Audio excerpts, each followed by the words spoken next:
not you, then who? What one can be, one must be. Abraham Maslow. Are you interested in learning more about how to advance your game to the next level? Do you struggle with negative thoughts, overcoming obstacles, fighting through adversity? If you are looking to overcome mental barriers that are holding you back from being the best that you can be, and if you had answered yes to any of these questions, I have a system for you. I'll be sharing with you some strategies that I have found to be successful in overcoming your downfalls. Today, I'll educate you on some skills and drills that can incorporate into your life and into your game. I have coached many programs that have utilized these strategies and helped turn them into champions. Like anything else, it'll take time and it'll take practice. If you're interested in learning more about how to develop a championship mindset, I am here to help. My name is Coach David Perreira. I conduct mental performance training through my business, Mental Action LLC. I was born and raised in Ewa Beach, Hawaii. I graduated from Campbell High School. Through hard work, dedication, and determination, I was able to earn a baseball scholarship to play at the University of Hawaii. Played there for 2 seasons as a utility infielder. My junior year, I transferred to Washington State University, where I finished my baseball career and earned my degrees in sociology and psychology. When my playing days ended, I continued my education at Chaminade University, earning my master's in counseling psychology.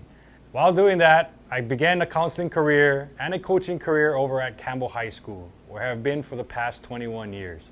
I've had the privilege of coaching some very talented young men and women student athletes. I coached on 4 state championship teams at Punahou Baseball and Campbell's baseball and softball programs. I also coached them to many divisional and league championships as well.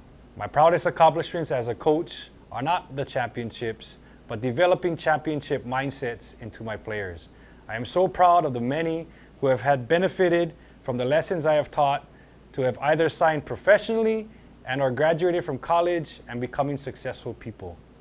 As a young athlete, I worked hard on my physical fitness and skills, which helped me to earn that D1 scholarship. When reflecting on my baseball career, I wish I had focused more on the mental part of the game. I used some strategies to help me compete at that level. However, the consistency was never there. When reflecting on my performance and mindset in college, I understand what I had failed to do to consistently play at my best. I worried too much about the outcome. I didn't focus on the process and doing the little things every day to consistently perform at my best.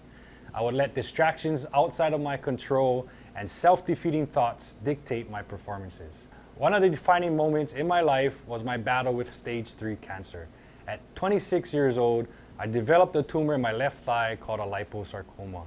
A tumor so rare that at the time only 2% of the cancer patients had this form of cancer. After speaking with doctors in Hawaii, there was no one here with experience treating this form of cancer. My doctor referred me to MD Henderson in Houston, Texas. If it wasn't for Dr. Pisters and his team for saving my life, I wouldn't be here today. At MD Anderson, I went through an experimental treatment where I received chemotherapy and radiation for 3 months, with an eventual removal and reconstructive surgery on my left leg. However, this wasn't the only struggle I'd faced at that time. I was faced with an insurance battle from an accident I was in a month prior to my diagnosis. I was also working on earning my counseling license for the DOE. I remember taking my praxis test the same day I had chemotherapy earlier that morning. On top of it all, I was also going through a separation and eventual divorce from my first wife. It was a tough time, and I got through it all because winners don't quit. There were many things outside of my control at that time. I needed to have a strong, positive mindset and focus from one moment to the next to control things I could control and to be grateful for the things that I did have. During my battle with cancer, I began to explore even more about the power of the mind. I was given a book on meditation from a volunteer in a waiting room while waiting for my treatment. It was there where I began to understand the power of yoga and meditation. I also discovered how powerful mental imagery is for you to be successful. So over the years, I have used my experiences and knowledge to help others work through their difficult times. More importantly, have given them skills and strategies to overcome and succeed. I have been a lifelong learner when it comes to mental performance. I am consistently researching and learning from the best, people like Abraham Maslow, Brian Cain, Brian Johnson, Steve Knight, Pete Carroll, Nick Saban, John Wooden, to name a few, that are all great leaders, and it was through their lessons that they have taught me how to become mentally tough. My goal is to share with you some strategies that I know will help you overcome anything you currently struggle with and how to persevere. So everyone's goal is to perform when it matters most, to have that mental performance skills needed to perform at that elite level. There are 10 things that we're going to discuss today. Set a goal and make a plan to reach that peak. Have a growth mindset versus a fixed mindset. Purposeful practices, motivation and commitment, presence and self-talk, breath, building that mind muscle, visualization, let it rip, and fundamentals and systems. As a coach, I enjoy the challenge of working with athletes to figure out how they can perform at their best when it matters most. To do this, I work with the athlete to develop their mindset through specific drills to develop a skill set of mental performance. First, I work with the athlete to help them identify and develop what they are aspiring to be. We identify what their peak performance will look like, and we will set goals, then develop a plan to reach those goals. To determine if the athlete has the right mindset to attack and accomplish their peak performance aspirations, I must determine if they have the right mindset to accomplish their goals. I will assess them through a growth versus fixed mindset created by Carol Dweck. This assessment will help determine strategies best needed for the athlete to succeed. When a player understands and adapts to a growth mindset, we now explore how to make everyday practices become purposeful practices. We work on this through intentional drills to help the athletes show up all the time. We accomplish this by working hard on developing positive routines and habits of excellence. To succeed, we need to stay motivated and committed to our goal. For our athlete to be successful and be able to reach their goals, they must have grit. Grit being the courage and resolve one needs to display to be more. Understanding motivation and being committed to our goals is vital to an athlete's success. Getting clarity on their why will help them persevere through difficult times. Angela Duckworth studied grit and high achievement. She says talent is important, but effort counts twice.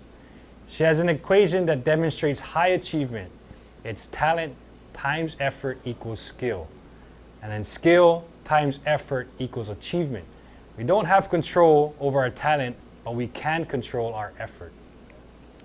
Many athletes fail to succeed because they are not properly trained on their focus, awareness, self-discipline, and self-control.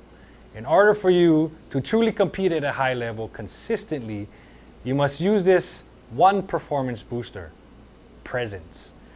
Amy Cuddy explains how important it is to be big. Come with big body language, with great focus and self-talk to help keep yourself to play in the zone. Everyone has experienced anxiety, that nervousness and worry of failing. Your breath is a vital skill to intentionally focus on peak performance. Incorporating meditation to discipline yourself and master your breathing pattern is a necessary skill to conquer your anxiety and to be able to perform. A simple strategy to combat anxiety, according to Brian Johnson, is simply saying, "I'm excited," when you are feeling anxious. What I failed to do as an athlete, and I now train my athletes to do, is to trust the process.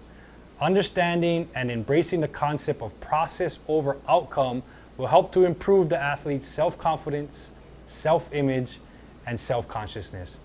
To build that mind muscle, we must learn to track our achievements. We must help ourselves build and maintain momentum to reach our goals. To work the process, we must measure our success. Measurement is motivation, and rewarded behavior is repeated behavior. To fully achieve our goals, we must know what it looks like. We need to see it twice, once in the mind and then once in action. Visualization is a necessary component and important skill needed to develop to reach your peak performance. We must plan, practice, and then perform this strategy intentionally. Daydreaming is not visualization. Visualization practices are deliberate and intentional. It is a strategy that I have incorporated into every team I have ever coached, and it provides results. When the lights go on or when you enter that court, you must be able to trust your preparation and just let it rip. You will never play that perfect game. Being able to play moment to moment and controlling what you can control is where you set yourself up for a better chance to succeed. Success comes from staying focused on the moment and your ability to refocus and reload when things are not going your way. Only through reflection are we able to learn and grow. Athletes I work with understand the fundamentals needed to succeed. Working on time management and organization is a fundamental skill to showing up consistently day in and day out. I help athletes to create systems that work for them. The system will help them to have more productive days and ultimately help them to reach their peak performance. To train mental performance, we must develop all the skills necessary to create a skill set of mental performance. Think about it like this.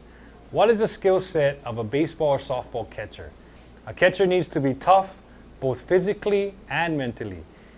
Some skills a catcher possesses are a strong throwing arm, a quick release, great hip mobility, being able to frame pitches with finesse and with firmness, ability to get down and block balls. Most importantly, they need to possess the skills of a great leader and communicator, to name a few. All those skills equal to a skill set of a good catcher. For a catcher to develop those skills, they work on many drills to obtain them. Drills such as framing pitches, blocking pitched and unpitched balls, catching bullpens to help understand pitchers' movements, and so on. So if you think about mental skills I spoke about and combine them together, you have a skill set of mental performance, right? And there are drills you can utilize at practice and in games to develop that skill set. So today I will share with you some drills that you can use to help develop peak mental performance skills. All right, so take developing a growth mindset. Carol Dweck says, children and adults with a growth mindset believe that intelligence and abilities can be developed through effort, persistence, trying different strategies, and learning from mistakes. How does understanding mindset help you improve your game and trust in the process to achieve your goals? All right, so let me give you an example. All right, so first, someone with an average mindset is more receptive to results-based information and how they are perceived by others. Someone with an average mindset believes that you're either good at something or you're not. Okay, now somebody with a growth mindset. Somebody with a growth mindset believes that through hard work and commitment, you are capable of improving. They are more receptive to understanding what you can do next time to improve and trusting that process. Okay, so let me give you a scenario. Today I had a game in which I went 0 for 3. Each at bat, I hit that ball hard. I had a plan. I went through my routine. I swung at my pitch, and I made quality swings. So someone with an average mindset only sees the results. They see the 0 hits. They get down on themselves because, they went hitless today. They may think that they let the team down, or they may be worried about what his dad going to say, what his mom going to say on the way home. Okay, so now let's look at somebody who has a growth mindset. They are focused on the process. They understand that they did everything that they could that was inside of their control. They went through their pre-pitch routine, they swung at their pitch, right? Their swing was perfect, and they recognize that they need to continue to do what they're doing, right? They know that eventually the hits will come. What I'm going to have you guys do today is take an assessment, her assessment, on what is a fixed mindset versus what is a growth mindset and where do you fall in that category. So what Carol Dweck's growth mindset assessment will do is it will help us understand where it is that your athlete is at or coach is at. What we can do is help them identify where their mindset is and then work from there to develop strategies and drills to help them get into that growth mindset. So I'm going to give you some examples of a fixed mindset versus a growth mindset. So someone with a fixed mindset might say something like, you tried your hardest, and that's all you can do. Versus somebody with that growth mindset, they would say, don't worry if you don't understand something right away. Focus on your next steps. What should they be? And another example, you'll eventually be able to hit that shot if you just keep trying. Versus somebody with a growth mindset would say, if you can't hit that shot, make an adjustment. Try something different. Maybe come with a different approach. Another example, you're such a talented player. You're so good at everything you do. Versus, I love your effort and the hard work you put in with everything that you do. Our next step is we're going to actually go through the assessment. So I'd like you to go to this link and work through this assessment from Carol DeWitt. You will answer strongly agree, disagree, strongly disagree, based on how you feel about the statement that was posed in that assessment question. At the end of the assessment, you will rate your answers based on a scoring grid. You will be provided with this link here. Once you have completed your assessment, go to the email address that you had entered on the Google form. When you enter your email, you should see it there and open it up so you could get your answers. If you do not see it in your inbox, maybe check your spam. So if you're looking how to score it, what you'll do is you look at your answer and then you look at the corresponding points that goes with that answer. So take here number 1, I answered strongly disagree. Strongly disagree is worth 3 points. So I put 3 points in that box next to question 1. Question number 2, I answered strongly disagree again, and there was 0 points that went with that. And you'll continue to do that all the way through your 20 questions. So continue to write down your scores from your answers that you had put on that Google form.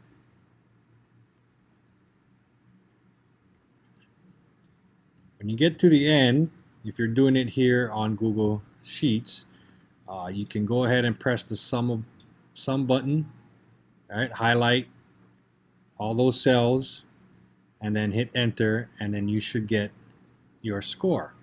Or you can manually add it up to get your score total. Once you get that total, as you see here, it's 31, you'll go down and you'll see you're part of a mixed mindset. So now that you have gathered your mindset, whether you have a growth or a fixed mindset, we can develop strategies for you to practice to either continue your growth mindset or to improve your average mindset to a growth mindset. So you're probably wondering how we can practice changing our mindset. A couple of strategies I've used are to eliminate the word can't. And the other would be to use a 3-letter word at the end of a fixed mindset statement. Can you think of what that 3-letter word might be? Starts with a Y.